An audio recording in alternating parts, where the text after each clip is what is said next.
Welcome to Design Diary, the podcast where you get to look inside my board game design notebook as well as what's going on inside my head. We look at a new word each day from the sense of mechanics, tone, theme, or inspiration for a full game. Today's word is Grandiose, characterized by affectation of grandeur or splendor or by absurd exaggeration.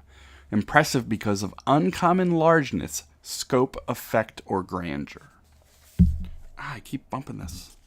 I get this new pop filter and it's constantly in my way. And my chair's noisy. Alright, I need to fine tune the studio soon. So Grandiose makes me think of product development more than design. In that, I'd love to see oversized dice or massive cards, but in an otherwise normal game. You get these larger ones that don't even have any impact. They just,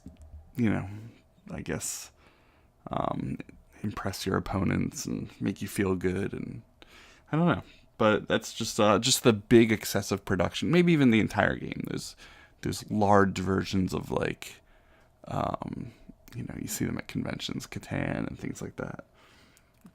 And so the idea of absurd exaggeration, it reminds me of a storytelling game where you're retelling or telling old tales of adventure and just exaggerating all the details. And I'm sure that's been done because I feel like I've heard of something like that or even played stuff like that.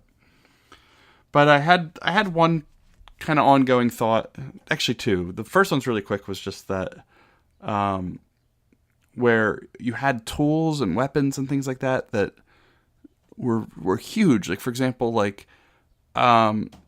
you're playing a game where you need binoculars and you've got these ones that can see super far and you don't even need to see that far. Or, things that have extreme reaches, but you don't need that much. And I don't know where that was just sort of just a thought. It didn't go very far. But my major thought on this was that players are captured, brought to the lair of some evil genius enemy who has a palace where everything has exaggerated proportions. Everything's bigger and bolder than it really should be. The hall of weapons are swords that one person cannot even lift alone. The staircases you can't even climb. You have to physically climb them. You can't step them. You have to climb up them. Doors are towering above the players and huge and massive. Everything is large.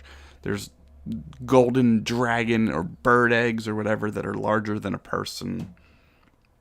Things like that. Locks that, the key you cannot even lift. You need a couple people. So I thought about, these people are captured and it's a cooperative puzzle game and trying to escape. They have to work together to be able to lift and reach things. Even just to lift the key will take multiple players at one time. And it should come down to basically a final battle of the players versus the evil overlord, and maybe in his or her massive suits of armor and things like that. But the evil overlord is just this real tiny person, or even a child, at the end. But in everything leading up to that, it's all puzzly, and you need multiple people. And maybe instead of multiplayer, each person controls a couple people, so you're able to use your people in certain ways that they can get together and lift and manipulate things. But I thought the three things were, for example, a weapon that requires multiple people to grab, to hold and carry, to use it especially. So you'd have to gather, for a sword, you probably need 4 people carrying that and running towards your enemy. So it's a different kind of battle. But the staircase, you have to stack people up on top of each other to get up and then pull each other up.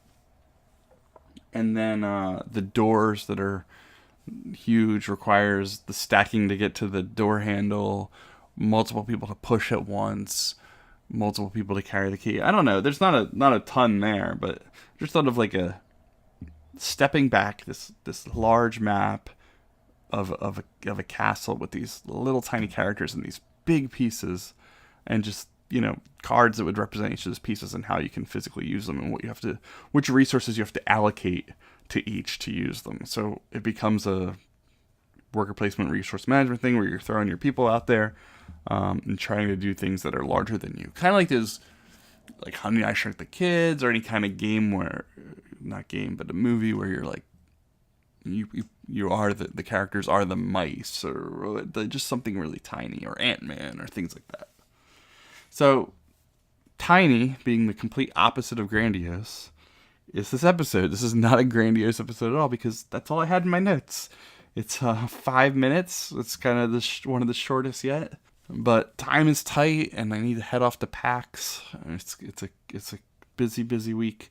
So I leave you with that, and hope that you have some ideas, and hope that it sparks something, and hope that this tiny version of Grandiose makes the cut. All right, thanks again for listening, and I'll talk to you again tomorrow. See ya.